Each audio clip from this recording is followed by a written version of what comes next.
Merhaba arkadaşlar, ben Çağrı. Yepyeni videoyla tekrardan sizlerleyiz.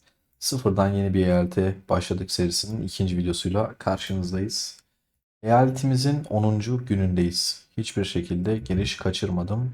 Aktif bir şekilde oynuyorum. Peki bu 10 günde yani ilk videodan bu yana neler oldu, neler yaşadık, hangi paketleri satın aldım, nasıl bir gelişim gösterdik, gücüm neden yükselmedi, sıralamada kaçıncıyım, şu ana kadar neler yaptım ve neler yapılması gerekiyor. Her şeyi detaylı bir şekilde anlatacağım. İlk videodan bu yana bir Şeflerin Salonu etkinliğimiz geldi arkadaşlar. Birinci olana Geronimo paketi veriyor. Daha doğrusu özür dilerim, Geronimo parçaları veriyor. Bunu zaten biliyorsunuzdur. Ben düşük yatırımlı bir oyuncu olacağım için ve şu anlık aylık bütçem 3000 demiştim ama oyun başındaki paketleri beğenmediğim için bütçem yüksek olmasına rağmen sadece 1000 liraya kadar bir para yatırmayı düşünüyorum. Belki ileride bunu arttırabilirim ama şu an aldığım her paketi tek tek size yatıracağım ve bir ayın sonunda ne kadar para yatırdığımı da görmüş olacaksınız. Ödüllere baktığımızda bu ödüller bizim işimize yaramıyor. Daha doğrusu yarasa dahi şu an son gündeyiz ve etkinliğin bitmesine 15 dakika kadar bir süre var. Bu oyuncular bize bunu bırakmazlardı. Çünkü bunlar balina diye isimlendirdiğimiz yüksek yatırımlı oyuncular. Bunlar muhtemelen sunucudaki en güçlü oyuncular olacaklar. Peki ben bu durumda ne yaptım? İlk güne geldiğimizde, şöyle kişisel sıralamaya geldiğimizde ilk gün sadece 4 milyon 800 bin puan yapmışım bina basarak. İkinci gün 5 milyon puan. Üçüncü gün 2 milyon puan. Sonraki gün dördüncü gün 1 milyon puan. Beşinci gün ise 2 milyon 263 bin puan. Yani şuradaki temel hedef puanları karşıladım. Her gün hedef puanı farklıydı. Hedef puana ulaşıp bıraktım. Birazdan da bu işte gün yenilenmeden tekrardan hedef puana ulaşıp bırakacağım. Buradaki ödülleri alıp bırakıyorum. Ana taktiğimiz, ana oynayış amacımız ne? Kesinlikle bu etkinlikte birinci oluyorsam oynuyorum. Birinci olmuyorsam günlük ödülleri alıp bırakıyorum. Benim asıl amacım tamamen şu arkadaşlar. Şurada mesela şehrini planla diye bir etkinlik gelecek. Ödül 50 bin elmas. Normalde balinalar bu tarz etkinlikleri oynamazlar. Düşük yatırımlı oyuncular oynarlar. Bu tarz bir etkinlik gelene kadar birikim yapıyorum. Bu etkinlikte 50 bin elması almayı planlıyorum ve hedefliyorum. Alamazsam yine günlük ödülleri alıp geçip birkaç gün sonra gelecek yeni etkinliğe bekleteceğim. Bu sayede daha iyi bir gelişim sağlayacağımı düşünüyorum. Eyaletimize kar temizleyicileri etkinliği geldi. Balık avı gelecek. Enigma kasası geldi. Hiçbir şekilde hiçbir pakete tıklamadım. Ve tıklamayacağım da çünkü bunlar tamamen balina paketleri.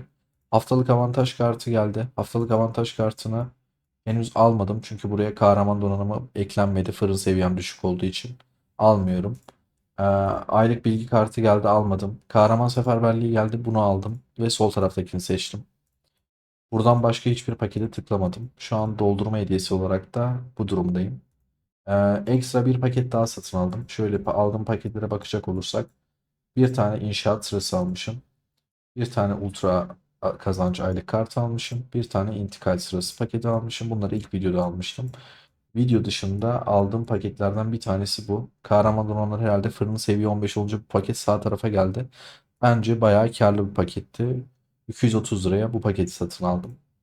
Onun dışında bir de burada gözükmüyor ama size biraz önce gösterdiğim paketi aldım. Yani buradaki kahraman seferberliği paketine bu kesinlikle bence alınması gereken paketlerden biri. En azından kendi yatırımım düzeyindeki oyunculara kıyasladığımda. Oyunun başına bir tane etkinlik geldi. 4 milyon güç yap ve sana şehir görünümü ve 4000 elmas verelim diye. Elimdeki malzemeleri basıp 4 milyon çok rahat olabilirdim ama basmadım. Gücümü yükseltmedim. Çünkü oradaki şehir görünümünün çok ihtiyacım olduğunu açıkçası düşünmüyorum. %5 mi kaynak toplamanız veriyordu? Nerede o görünüm? Ben almadığım için gözükmüyor mu bende? Şuydu galiba. Buydu. Olduk kış nerede? Burada. Kaynak toplamanızı %5 veriyor ve ben bunu almadım. Ekstra malzemelerimi kullanmak istemedim. Tamamen tercihinize kalmış. Ben istemediğim için almadım. Çok da bir şey fark ettiğini düşünmüyorum. Artı %5 ekliyor. %100 kaynak toplama hızına ulaştıktan sonra %105 olacak bu. O kadar da değerli olduğunu ben düşünmüyorum. Onun yerine buna kullanacağım malzemeleri bir 50k elmas etkinliğine bassaydım belki 1 milyon güç yükseltmek, 3'ten 4'e yükseltmek için. Orada belki 50k elmas alacağım. Benim için daha değerli olacak. O yüzden tercih etmedim diyebilirim. Araştırma merkezine şöyle yaptım. Daha doğrusu inşaatlardan bahsedeyim. Fırını hiçbir şekilde boş bırakmıyorum. Fırını basıyorum. 16 saat bekliyorum.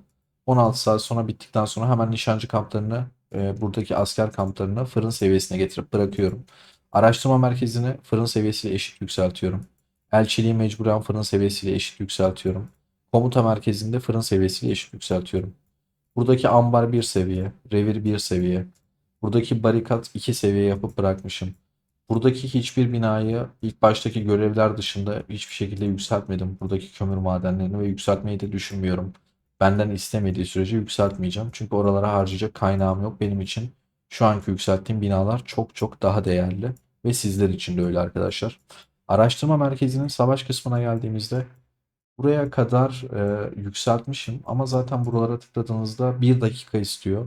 Fark ettiyseniz bunları hızlı hızlı bitirebilirim ama bitirmiyorum. Çeliğimi harcamak istemiyorum. Çok fazla çelik biriktirdim ve biriktirmeye devam ediyorum keşiften. Çünkü yarın öbür gün bir araştırma merkezi etkinliği gelecek. Orada işte araştırmalarla güç kazandığınızda sıralamaya girebileceksiniz. Onun için birikim yapıyorum. Şu an buradaki benim buradan alacağım işte piyade saldırısı, nişancı saldırısı falan herhangi bir savaş durumu yok. Bunları yükselttiğimde de diğer etkinliklerde ay avında falan inanılmaz bir şekilde hasarım artmayacak. Yine aynı ödül almaya devam edeceğim için bunları şu an boş boş yükseltmek de bana mantıksız geldi. Ekonomide belirli bir yere kadar geldim ve sadece şu kömür çıkarma hızları falan var. Yani bir şeyleri toplama hızları var. Yani demir çıkarma, toplama hızını arttırır diyor. Burada odun toplama hızı, gıda toplama hızı. Sadece 2'ye kadar geldim. Buradan sonrasını devam bile etmedim. Yine güç arttırma etkinliklerinde bunları yükselteceğim. Çünkü 17 dakika muhtemelen bastığım anda hemen bitecek ve etkinlikte ben puan kazanacağım. Ama diğer şuradaki üretim olanları bir yapıp bırakıyorum. Hiçbir şekilde yükseltmiyorum. Tamamen anlamsız ve hiçbir işe yaramıyor. Bence siz de öyle yapın. Büyüme kısmına gelirsek zaten şunlar çok hızlı şey oluyordu. Sol tarafları bir bıraktım. İleride bunları yükselteceğim. Oyun başında benim revir kapasitesine ya da asker iyileştirmesine ihtiyacım yok. Sadece kamp genişletme. Bakın ortaları fulllemişim ve sağ tarafları fullleyerek ilerliyorum. Ne zamana kadar bu şekilde gittiğime bakın. Şurada artık mesela 3 saat istemiş ve 5700 çelik istemiş bırakmışım. Bunu ileride bir gün gelir zaten tamamlarım. Buradaki işte %9 eğitim hızı işime yarayabilir ama bir iki gün sonra zaten etkinlik gelecek. Bir iki günde %9 eksik asker eğitim inanın çok da bir şey fark etmeyecek. Her şeyi çok aşırı tryhard oynamaya çok düşünmeye de gerek yok bence. Mesela şunu neden yükseltmiyorum? Araştırma merkezi 19 istiyor. Ana amacım buradaki ekstra seferberlik ordusu sayısını arttırmaktı ve bunlara ulaştım. Artık bu saatten sonra orta tarafları yükselterek ilerleyeceğim ve bu gelişimi de size her adımını göstereceğim. Yalnız şöyle bir şey var arkadaşlar. Bu seriyi daha böyle istikrarlı ve düzenli bir şekilde çekmem için videoların izlenmesi, beğeni ve yorum gelmesi lazım. Sizden ricam beğeni ve yorum atarsanız ve arkadaşlarınızla yeni başlayan arkadaşlara özellikle tavsiye ederseniz çok sevinirim. Ee, Şu an hesabımıza neler birikmiş? Şöyle bakacak olursak biraz kaynağımız var. Etkinlik beklemiyorum. Fırın bastıkça geliyor. Hızlandırmam, genel hızlandırmam 10 gün. İnşaat hızlandırmam 6 gün. Diğerlerine ekstra şey yapmadım. Diğer kısmına geldiğimde bunları basmadım. 28 tane genel mitim var. Moli parçaları ve diğer kahraman parçalarını basmadım. Onda belki hata yapmış olabilirim. Belki çok büyük hata yaptım bilmiyorum. Buna tam karar veremedim. Buradaki çoğu kahramanı basmadım. Etkinlik bekliyorum ama yanılmıyorsam galiba yanlış hatırlamıyorsam oyunun 50. gününde kahraman parçaları basma etkinliği gelecekti. Bunları şu an bu şekilde bekletmem bence çok saçma. Yani ne kadar oyunu şu ana kadar 600-700 video çeksem de ben de hata yapabiliyormuşum. Benim galiba bu hesapta yaptığım ilk hata oyuna başlamak. İkinci hata ise kahramanları bu şekilde bekletmek olduğunu düşünüyorum. Şu anda da artık beklettim bari bekleteyim diye bekletiyorum ama muhtemelen ilk gelen kahraman basmada günlük ödülleri alabilmek için basacağım ve her birini 3 yıldıza getireceğim. En azından 3 yıldız olduğunda 4. seviye yetenekleri açılıyor çünkü. Ve ben bunların daha bir yıldızını bile vermedim ve elimde bayağı parçası var.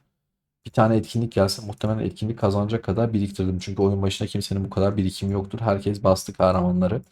O yüzden arenada sıralamaya giremiyorum. Bu belki bir kayıp olabilir benim için ama oyunun başında ilk videoda yaptığım uyanıklık sayesinde ilk haftayı yüksek sıralarda kapattım ve arena mağazasından bunu ilk hafta çekebildim. Bu bence çok iyiydi. İkinci hafta artık bu hafta sıralamalarda biraz gerideyim.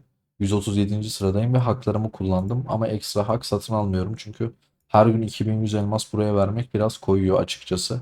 Sadece pazar günleri 5 hak satın alıp oynamayı planlıyorum. Onun dışında elmaslarımı idareli harcayacağım. Şu an hesapta 77 bine yakın bir elmasım var bulunuyor. Her şeyi idareli kullanmaya ve yeni gen kahramanlarını Gen 2 yani oyunun 50. gününü bekliyorum. Burada kar etkinliği geldi. Düzenli olarak girip kar temizliyorum ve buradan çok fazla günlük görevlerden ve bölümleri geçtiğimde dünyanın TP'sini falan veriyor. Oyuna ben ilk başladığım zamanlarda yani 1,5 yıl öncesinde oyun gerçekten çok zordu. Artık her yerden çok fazla ödüller veriyor. Burada gelen tüm etkinliklerde minimum ödülleri en azından almaya çalışıyorum. Mesela şuraları tamamlamadım. Burada sıralamaya giremeyeceğim. Yine çünkü ittifamdaki balinalar yüksek yüksek puanlar yapıyor bu etkinlik yeni geldiği için. Ben sadece gireceğim şuradaki en alttaki işte şu 35.400 kişisel puanı yapacağım ve bırakacağım. Daha etkinliği bitmesine 4 gün var. Herhangi bir acelem yok. Burada asker eğitme görevlerini, kaynak toplama ya da seferberlik kutup teşhiri görevlerini yapa yapa yavaş yavaş tamamlıyorum. Ayağımı kaçırdım bugün. Maalesef canlı yayın saatime denk geldiği için giremedim. O biraz tatsız oldu. Oyun başındaki ayavları bence kesinlikle çok çok değerli. Çünkü hem esans taşı alıyorsunuz hem oyun başında çok değerli kaynaklar alıyorsunuz. Onu kaçırmamam gerekiyordu. Bir tane canlı yayında kale savaşı kaçırdım. Ya aslında o yeni bir sunucuda başlamama sebeplerinden bir tanesi kesinlikle buydu. Çünkü sunucudaki etkinlik saatleri benim yayın saatime ya da farklı saatlere, işimin olduğu saatlere denk geldiğinde maalesef giremiyorum. İşte bu tarz durumlar yüzünden emek verdiğim hesabım geriye düşmeye başlıyor ve bu biraz can sıkıcı oluyor. Umarım bu saatten sonraki etkinliklerin hepsine düzgün bir şekilde katılabilirim. Artık yayın saatlerini ya ona göre ayarlayacağım ya da yayında girip bu etkinlikleri oynayacağım. Cina'nın intikam etkinliği çok değerli. Sürekli olarak bunu aktif bir şekilde Cina parçaları almaya çalıştım. 94 tane parçası elimde var ve şu anda da Cina'm 3 yıldız.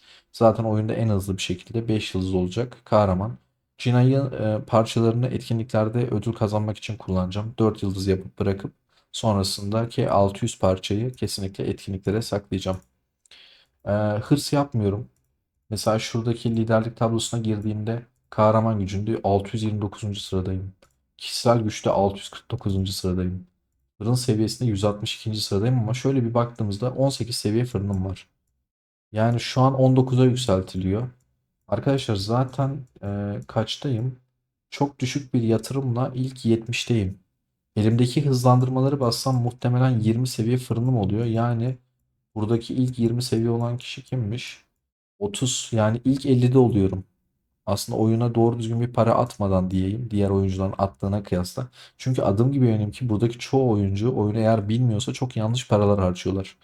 Hani gerideymişim gibi duruyor ama aslında bence geride değilim. Zaten çantamdaki şeyleri kullandığımda hızlı bir şekilde sıralamada yükseleceğim. Herhangi bir acelesi yok. Onların yaptığı şey hızlı bir şekilde listede ön sıralarda yer almak ve yükselmek. Ben sadece doğru bir şekilde doğru etkinliklerin gelmesini bekliyorum ki zaten onları bastığında bir anda 162'den ilk 30'a ya da ilk 20'ye oturacağım. Bunu da ilerleyen günlerde siz göreceksiniz. Herhangi bir iddiam, herhangi bir şeyim yok. Sadece oyundan keyif almak istiyorum. Bu eyaletteki en büyük sıkıntılardan bir tanesi ve benim yaşadığım tecrübelerden biri size şu, onu aktarayım arkadaşlar. E, Yeni bir sunucuda başlayan arkadaşlar bir tane sunucuda başlasın. O sunucudaki ortamı bir bakın, ittifaklara bakın. Anlaşabiliyor musunuz? Ya mesela bu eyalette genelde işte yabancı arkadaşlar var. Farklı farklı milletlerden. Hepsi çok iyi. Herhangi bir kaos yok, drama yok, kavga gürültü yok. Ama çok fazla Türk arkadaş da yok. Ben açıkçası şunu isterdim. Onu fark ettim. İlk başta istemiyordum ama sunucuda biraz canım sıkılmaya başladı tek başıma. Çok sohbetim, muhabbetim olan insanlar yok. Pek kaynaşamadım. Galiba biraz asosyal bir insanım bu konuda, iletişim konusunda. Öyle olduğumu düşünmeye başladım. Çok fazla Türk arkadaş da yok. Olanlarla yine biraz sohbetim, muhabbetim var ama böyle daha çok bir tane ya da iki tane ittifakın tamamen Türk ittifakı olduğu daha böyle sohbetin, muhabbetin döndüğü bir eyalette oynamak bana daha fazla keyif verirdi diye düşünüyorum. O yüzden siz de bir sunucuda başladığınızda hızlı bir şekilde para atmayın. Kendinize uygun bir tane sunucu olduğunu inandığınız zaman para yatırmaya başlayın. Size verebileceğim en iyi tavsiye bence budur. Bu konuda gerçekten sonrasında pişman olabilirsiniz. Fırını 20-30 yaptıktan sonra tekrar gidip sıfırdan başlamak biraz eziyet gelebilir. O yüzden bir iki gün hiçbir şey yapmadan ya da böyle ufak ufak yeni yeni geliştirmeler yaparak biraz sunucularda zaman geçirip sonra kendi doğru sunucunuzda oynayabilirsiniz. Oyunda hiçbir şeyi boş geçirmemeye çalışıyorum. Enerjilerimi sürekli kullanıyorum. Mesela şu an 207 enerjide olmuş. Canlı yayınım 5 saat, 5,5 saatlik canlı yayınım vardı. O yüzden giremedim ama işte yeni fener gelecek 2 dakika sonra. Onları şey yapacağım. Fenerleri hızlı hızlı yapacağım, tamamlayacağım. İşte Cinan intikamı mı geliyordu bugün, bakalım. Sürekli burada ne gelecek ona bakıyorum. Mesela paralı asker gelecekmiş. Enerjilerimi kullanmamam iyi olmuş. Bu etkinlikte çok fazla enerji gidiyor. Burada enerjilerimi bu etkinlikte kullanacağım. Aynı zamanda Cina geliyor. Cina'da kullanmak zorunda kalacağım. Aslında bir nevi kullanmamam da canlı yayında bahanesi olmuş, iyi olmuş. Şu ana kadar gelişimler bu şekilde. Atladığım, göstermediğim bir şey var mı bilmiyorum ama herhangi bir şey yok. Tüm etkinliklere baktık. Araştırma merkezine baktık. Keşifte şu an 213'teyim. Dediğim gibi zaten çok fazla kahramanları yükseltmediğim için hızlı bir şekilde ilerleyemedim ama buradan da çeliklerimi düzenli girip topluyorum. Kimseye bulaşmıyorum, kimseye sataşmıyorum, kavga gürültü çıkarmıyorum. Şu an VIP'imi yükseltmiyorum. Asker sayım 84 bin oldu. Sürekli en yüksek seviye asker neyse onu basıp asker sayımı arttırmaya çalışıyorum ki daha fazla kaynak toplayayım. 5 tane intikal gönderebiliyorum. Şu an 4-5. Dördüyle düzenli olarak kaynak topluyorum. Bir tanesini ise burada savaşta otomatik ava katılıyorum. Her gün kesinlikle bu kutup dehşetini 50-50 almaya çalışın. Ve Cinan intikamı geldiğinde burayı da 50-50 almaya çalışın. Oyunun ilk 2 günü kutup dehşetini alamıyorsunuz. Çünkü oyunda o kadar güçlü oyuncu olmadığı için kutup dehşeti bile çok kesemiyoruz ama dördüncü, beşinci günden sonra burayı da galiba rahat rahat kesebiliyordunuz diye hatırlıyorum. Ben yine tamamlayamamışım çok aktif olamadığım için. Ama Cinan'ın intikamı falan geldiği zaman kesinlikle bunu 50'de 50 yapın arkadaşlar. Bunları ihmal etmeyin. Gece yatarken eğer dolduramıyorsanız 5 değil, 4 değil, 3 tanesiyle farm yapın. 2 tanesini otokatıla bırakabilirsiniz. Sabah uyandığınızda yenilersiniz. Tekrardan bu şekilde her şeyi verimli bir şekilde kullanmaya çalışın. Elimden geldiğince böyle hafta hafta, gün gün etkinlikler geldiğinde, özellikle önemli şeyler geldiğinde videolar çekeceğim ve hesabın gidişatını, gelişimini size göstereceğim. Şu an çok pasif oynuyorum. Tamamen birikim odaklı. Başarılı olabileceğimi düşünüyorum. Kendime o konuda güveniyorum. Tabii ki belli başlı hatalar yaptım. Yaptığım hataları da size net bir şekilde gösteriyorum ki siz de onlardan ders alın ya da aynı hataları yapmayın. Bu konuda ne düşünüyorsunuz bilmiyorum. Bu benim için çok büyük bir kayıp mı sizce? Kahramanları şimdi 3 yıldıza getirmemek falan. Yoksa çok da bir önemi yok mu bilmiyorum ama kahraman geliştir etkinliği ne zaman gelecekti onu da hatırlamadığım için bu konuda çok yorum yapamıyorum. Yeni yakın zamanda oyuna başlayan arkadaşlar varsa yorumlarınızı bekliyorum. Bu videonun altında yorumlarda tartışalım. Sormak istediğiniz şeyler varsa yorumlara sorabilirsiniz. Telegram ve Discord grubumuzdaki soru cevap kanallarına sorabilirsiniz. Instagram adresim ve WhatsApp grubumuzda video açıklamalarında mevcut arkadaşlar. Seviliyorsunuz. Kendinize çok iyi bakın dedim ve eyalet yenilendi. Şeflerin salondaki görevi yapmayı unuttum. Bak tam olarak bundan bahsediyordum işte. Onu yapıp oradaki günlük görevi tamamlamam gerekiyordu. Yapmadım. Neyse artık burada şehrin planla gelecek 2 gün sonra. Burada da güç artışı gelecek. Bu iki etkinlikte oynamayı planlıyorum diyeyim. Birazdan paralı askerleri falan keseceğim, mücadele edeceğim. Burası için enerjilerimi bitirmeyeceğim. Tamamını kullanmayacağım. Bunu gücüm yetiyor zaten. Saldır diyeceğim. Ve buraya başa Cina koyacağım. Sonra Valis koyacağım. Öyle saldıracağım tek tek. Biraz uğraştırıcı olacak ama Cina'nın ilk yeteneklerinden şuradaki yeteneği, alttaki yeteneği, pardon şu sağ üstteki yeteneği yükselteceğim. Enerji maliyetini düşürsün ki çok fazla enerji kullanmayayım. Aynı şekilde Valis'i de gönderdiğiniz zaman yanılmıyorsam bende Valis daha açılmamış da daha hızlı gidiyordu şu alttaki yetenek. Aynen. Bu şekilde yapabilirsiniz. İlk kahraman Cine koyacağım. Daha az maliyetle bu etkinliği tamamlamaya çalışacağım. Zaten bu etkinlik 3 gün süreceği için buradaki enerjimi sıfırladıktan sonra çantamdaki enerjileri basmadan 3 güne yavaş yavaş yapmaya çalışacağım. Yetmezse de enerjilerimi artık birazını kullanacağım. Siz de bu şekilde yapabilirsiniz. Seviliyorsunuz arkadaşlar. Kendinize çok çok iyi bakın. Yeni video serimizde, yeni videolarımızda görüşmek üzere. Sağlıcakla kalın.